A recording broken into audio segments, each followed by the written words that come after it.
This is going to be a video about how to do a proper railroad stop according to the Vermont School Bus Driver's Manual. So let's see what the Vermont School Bus Manual has to say about railroad stops. It says on page 21 and 22 that you activate your four-way hazard lights approximately 200 feet before the crossing. To reduce distractions, request silence and turn off the radio and heaters. On most buses, it has a yellow noise deactivation switch that will do this for you. You also raise your hand and ask the students to be silent because you're coming to a railroad crossing.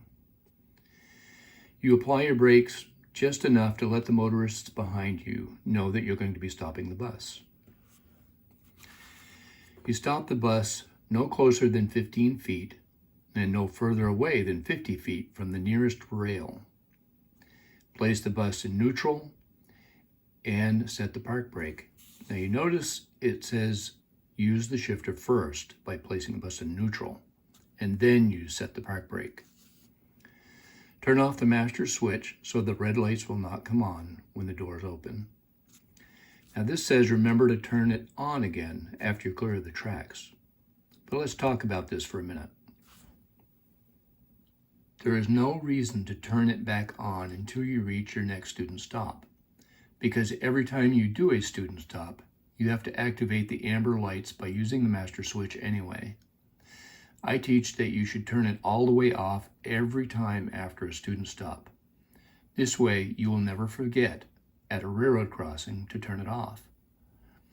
Remember, if that stop sign comes out at a railroad crossing, it's a $248 fine and an instant fail if you are doing it during a driving test.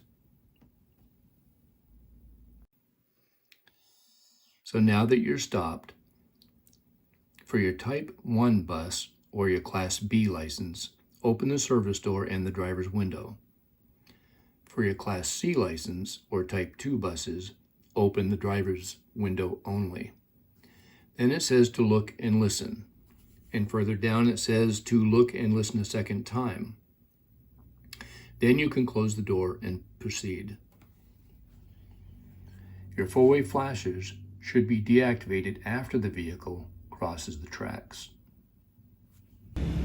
This driver will activate his four-way flashers 200 feet before the stop, tapping his brakes to let people behind him know he's coming to a stop, and raising his hand to let the children know he's coming to a railroad crossing.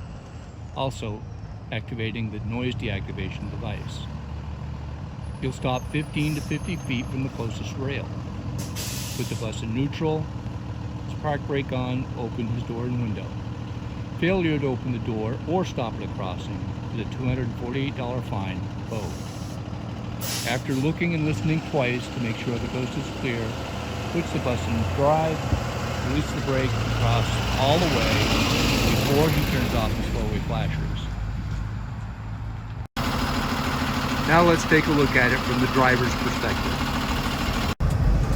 When coming to a railroad crossing, this driver will activate his four-way flashers 200 feet before the crossing. He'll tap his brakes to let drivers behind him know he's coming to a stop, and he'll activate his noise deactivation device. He'll put his hand up to let the children know he's coming to a railroad crossing.